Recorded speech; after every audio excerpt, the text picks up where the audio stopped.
ہاشمی سن 1942 میں دہلی میں پیدا ہوئی۔ وہ فیض احمد فیض اور ایل ایس فیض کی پہلی اولاد ہیں۔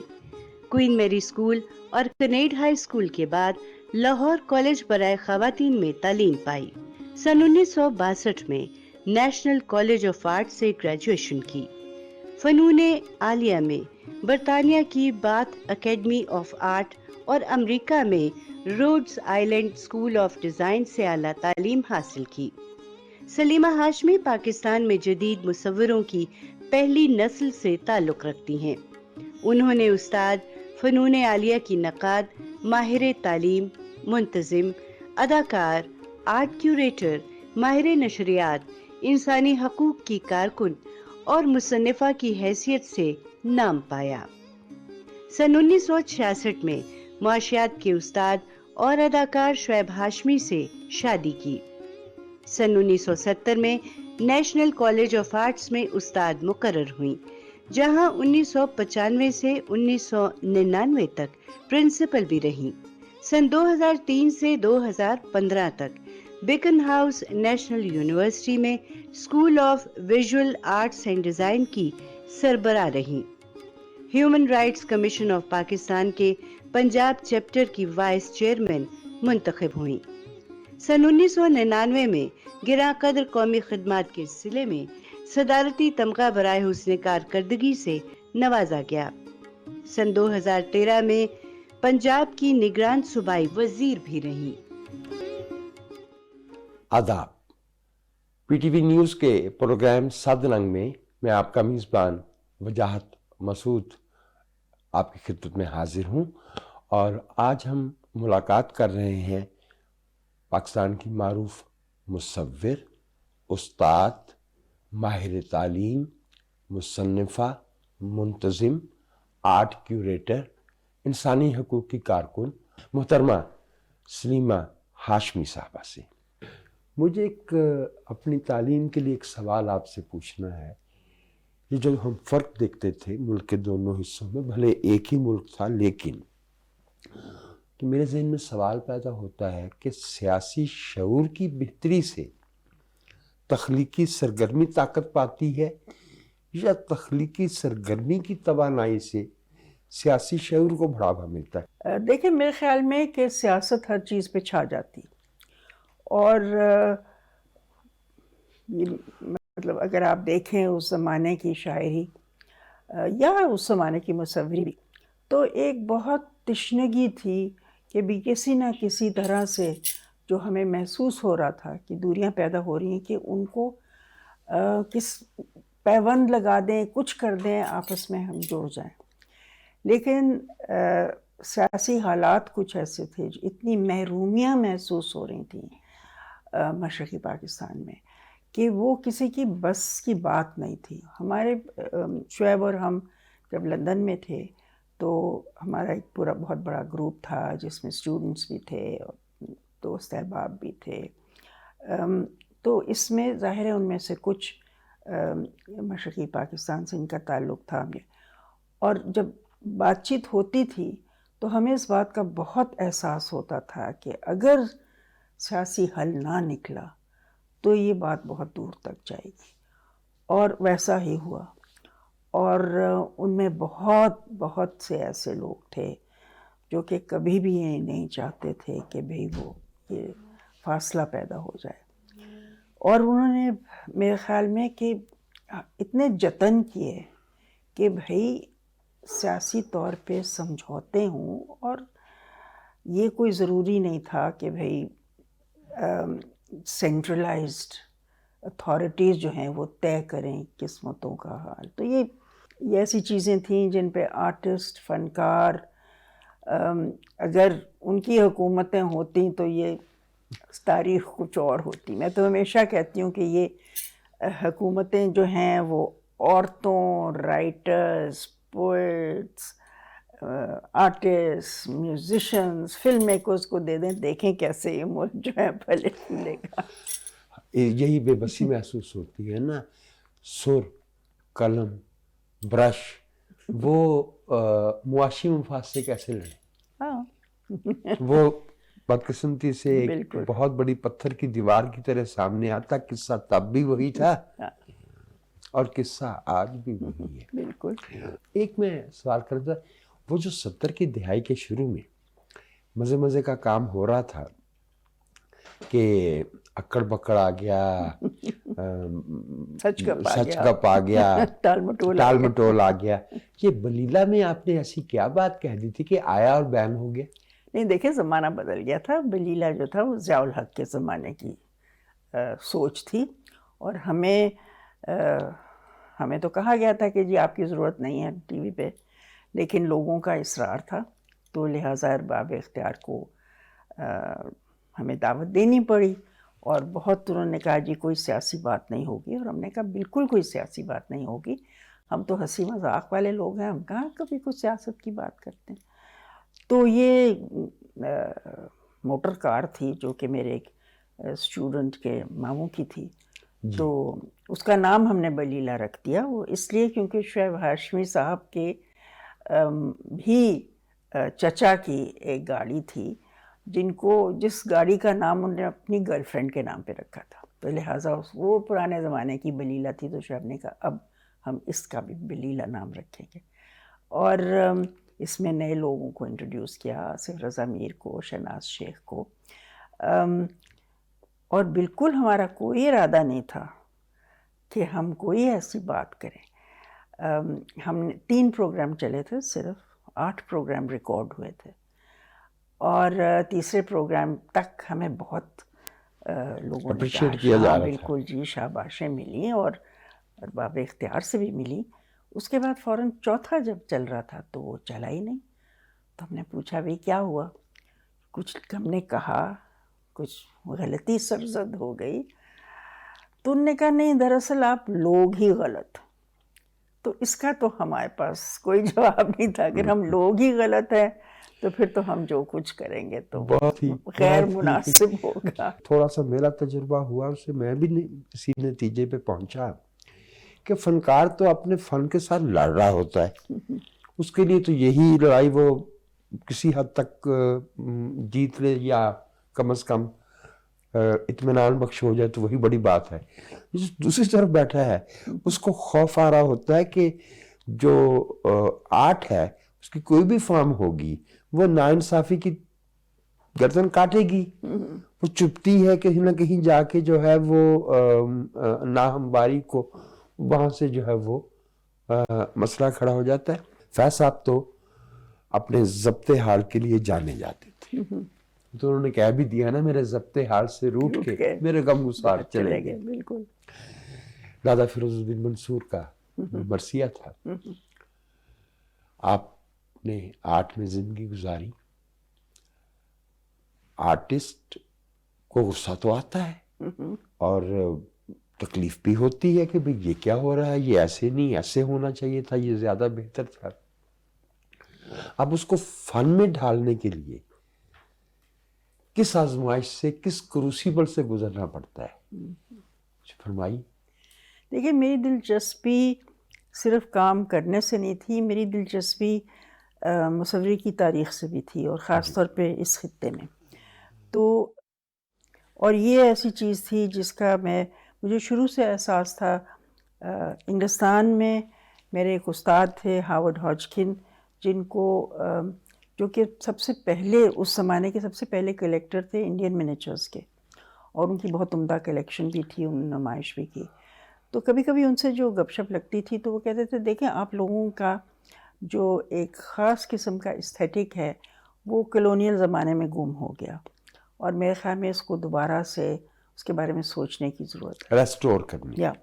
تو ایک تو یہ تھا کہ مجھے یہ فکر تھی کہ بھئی اسٹل لائف، کمپوزیشن، لینڈسکیپ، ٹھیک ہے یہ سب کچھ تو آیا انگریزوں کے ساتھ ہمارے پاس، لیکن اس سے الگ ہو کے تھوڑا سا تاریخ میں جانا چاہیے. تو پھر میں نے جب پڑھنا شروع کیا تو پتہ چلا کہ بھئی واقعی 20ویں صدی کی شروع میں کلکتے میں جو یہ آرٹسٹ تھے جو ٹیگور فیملی کے، رابندر ناتھ وغیرہ، انہوں نے کہا کہ ہم نہ آئل آن کینوس کریں گے کیونکہ انگریز کی لائی ہوئی مٹیریل ہے. انہوں نے پھر کوشش یہ کی کہ اجنتا پہ غور کریں، مغل منیچر پہ غور کریں، مٹیریل دیکھیں. تو مجھے اس سے دلچسپی بھی ہوئی. تو میں نے یہ سوچا کہ بھی حالانکہ انگلینڈ میں سب آئل اور ایکریلک آن کینوس کرتی ہوں، یہاں پہ تصویر بھی اس زمانے کی لگی ہوئی ہے، لیکن پھر بعد میں واپس آ کے میں نے غور کرنا شروع کیا. تو میں نے طے کیا نہیں، میں کاغذ پہ کام کروں گی اور واٹر بیسڈ میڈیم سے کروں گی. میں نے تعلیم کے زمانے میں مجھے کالج سے دلچسپی پیدا ہو گئی. وہ اس لیے کیونکہ آپ ماڈرنزم پڑھیں تو دیکھیں کہ براک اور پکاسو وغیرہ نے یہ سوال کرنے شروع کیے کہ بھئی کیوں انڈسٹریل مٹیریل، یعنی کہ جو آئل پینٹ ہے وہ ایک انڈسٹریل مٹیریل ہے، ضروری نہیں ہے کہ اس کو آپ استعمال کریں. روزمرہ کی کوئی بھی چیز آپ اٹھا کے اس کو اگر آپ کی کینوس سے آپ چسپاں کر دیتے ہیں تو وہ آپ کا مٹیریل بن جاتا ہے، وغیرہ وغیرہ. تو اس طرح کے سوالات تھے جن سے مجھے دلچسپی تھی، لہٰذا میں نے کالج میں کام کرنا شروع کیا. اخبار کی جو سرخیاں تھیں ان پہ میری نظر پڑے کیونکہ وہ حالات کے مطابق ہوتی ہیں، وہ میں نے استعمال کرنی شروع کی. پھر ضیاء کے زمانے میں جب یہ پابندی ہوئی کہ بھئی کالج کی لڑکیاں چادر اوڑھیں گی اور ساڑی نہیں پہنی جائے گی اور فلاں ہوگا، تو جس بات کا آپ ذکر کر رہے ہیں کہ ہاں مجھے غصہ نہیں آتا، میں کچھ میری اپنے والد سے کچھ میری طبیعت ملتی ہے، لیکن یقیناً مجھے غصہ آیا. اور ایسے کیسز ہوئے جن میں آپ کو محسوس ہوا کہ یہ جو نئی ریسٹرکشنز ہیں، نیا بنجر پن ہم پہ امپوز اور کیا جا یہ رہا کہ ہے. بھئی ایک لڑکی ہے جس کو ایک لینڈ لارڈ نے ریپ کیا ہے، وہ حاملہ ہو گئی ہے، لیکن اس کو کہا گیا ہے کہ بھئی، اور وہ گونگی ہے اور بہری ہے جی، اور کسی حد اس تک کو اندھی بھی اور ہے. وہ دیکھ نہیں سکتی ہے، اور کہا گیا کہ جی یہ جو ہے یہ زانی ہے اور اس کو عمر قید کی کیا آتی جی ڈیتھ کوڑے بائی اور اسٹوننگ سزا دی گئی تھی. تھی تو قید آپ کی. کہتے ہیں یہ کیا پاگل پن ہے. تو فور می پھر جو عورت کا جو جسم تھا میرے لیے لینڈسکیپ بن گیا. وہ لینڈسکیپ کہ جس کے اوپر اس ملک کے جو سارے جو بوجھ ہے، اس کے جو سارے جو آپ کے اتھارٹیرینزم ہے وہ اس کے اوپر جو ہے نا ٹرائی ہو رہی ہے. تو لہٰذا میرے لیے پھر فیمیل فگر جو ہے اس That کی was a اہمیت ہو گئی. battlefield as well. یا اور پھر یہ ہے کہ میں بیروت گئی جی اور اپنی اماں ابا سے ملنے وہاں پہ جو فلسطینی کیمپس میں گئی.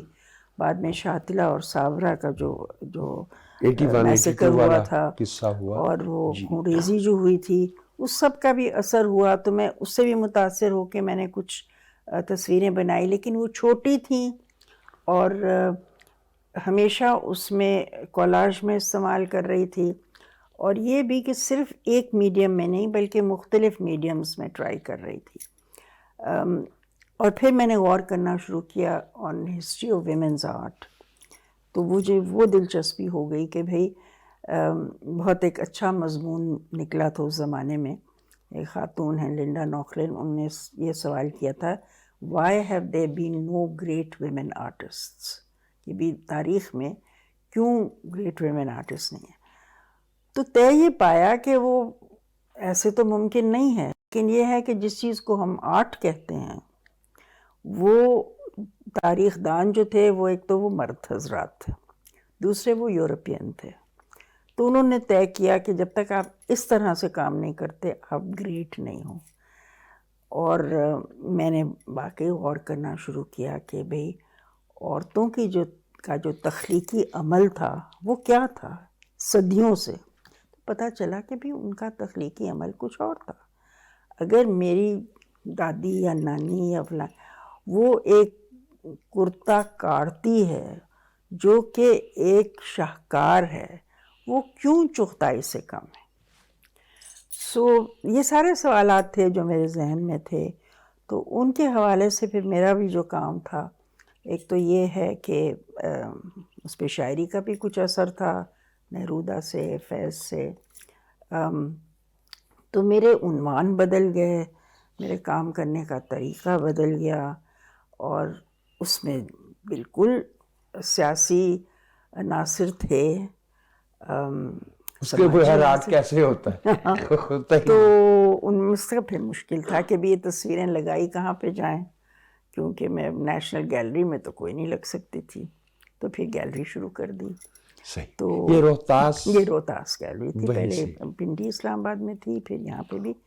اور یہ ان لوگوں کا کام دکھانے کے لیے تھے جن کا کام نیشنل گیلری میں نہیں لگ سکتا، نہیں دکھایا جا سکتا تھا. یہاں پہ وقت ہوا ہے ایک مختصر سے وقفے کا، جس کے بعد جب ہم واپس آئیں گے تو پروگرام صد رنگ میں محترمہ سلیمہ ہاشمی سے ہماری گفتگو کا سلسلہ جاری رہے گا.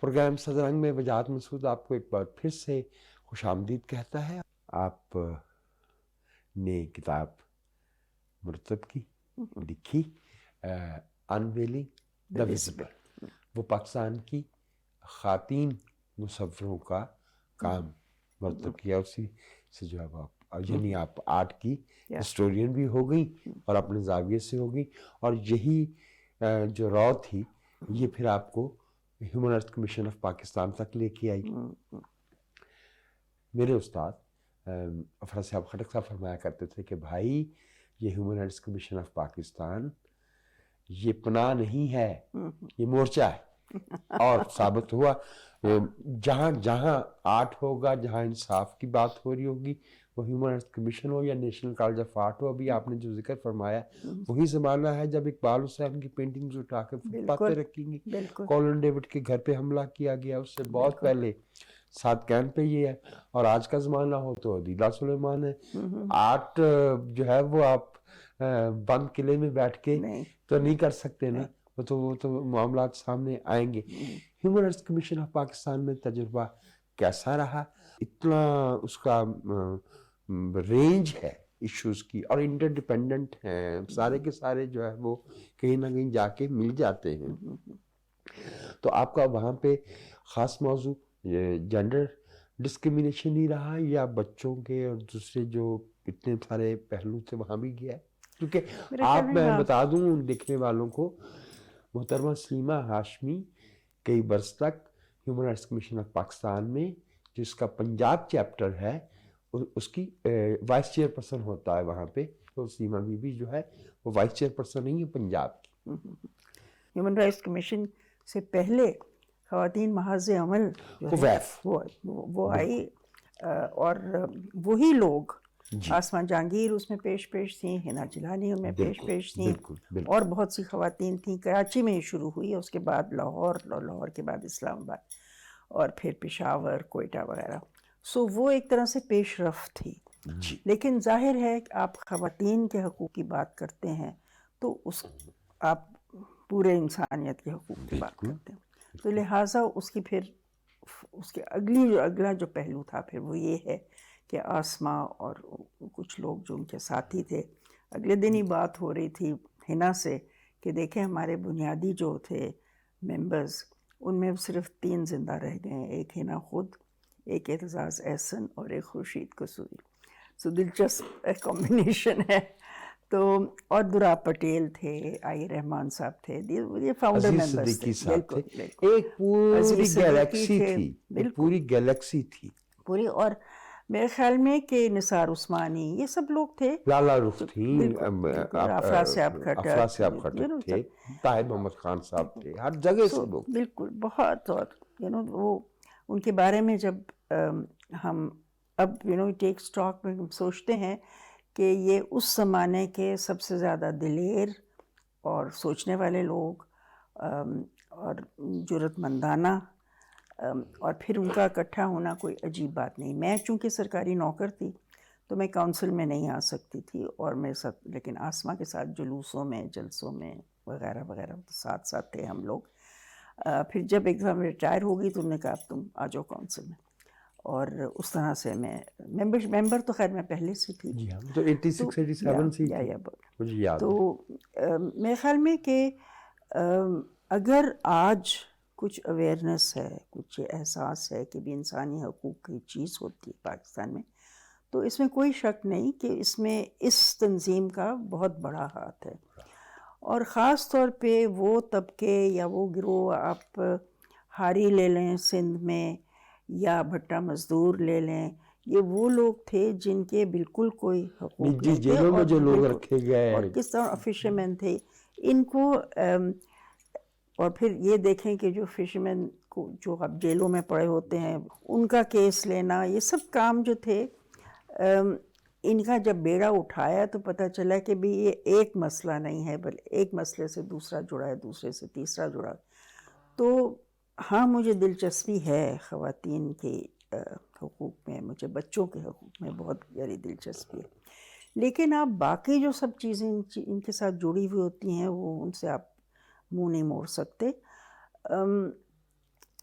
اور بطور ایک صرف مصور نہیں، بطور ایک استاد کے اگر آپ ان کے بارے میں گفتگو نہ کریں اپنے اسٹوڈنٹس کے ساتھ تو پھر آپ اپنی ذمہ داری پوری نہیں کر رہے.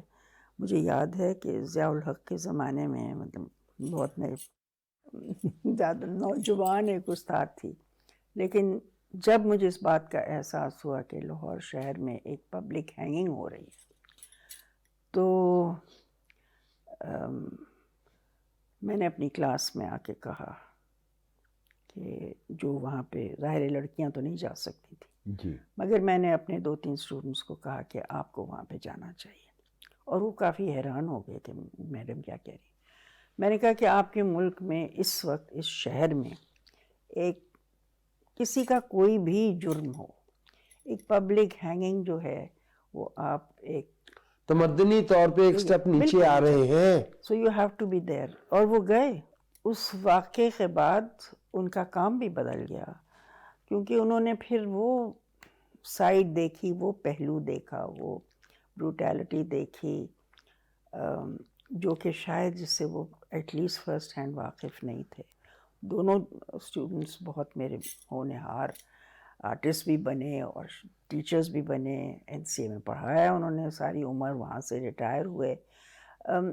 میرے خیال میں ایک استاد کی یہ بھی ذمہ داری ہوتی ہے کہ صرف آپ کسی کو ٹیکنیک یا میڈیم یا میٹیریل سے روشناس نہیں کر رہے ہو، تو آپ کو زندگی سے ان سے روشناس کرا رہے ہو. میرے استاد عارف خان صاحب فرمایا کرتے تھے کہ اگر استاد جو ہے وہ ریاضی پڑھائے یا جغرافیہ، اصل میں تو تمدن پڑھاتا ہے. ہاں بالکل صحیح. اور اگر اس کے سیاسی شعور نہیں دے رہا تو پھر وہ تو ایک بڑی مشین کے پرزے پیدا کر رہا ہے، بالکل وہ کرتا چلا جائے. اس زمانے میں 78 79 میں جو لوگ تعلیم پا رہے تھے، تھوڑا بعد میں نے جو میرے ہم عمر تھے، این سی اے بہت بڑی ایک جگہ بن گئی تھی مزاحمت کی. مصدق ساول وہاں سے تھے، صابر نظر تو آج تک جو ہے وہ پینٹ کر رہے ہیں، اور انگنت نام، کوئی شہباز خان ہے، کوئی فلاں ہے فلاں.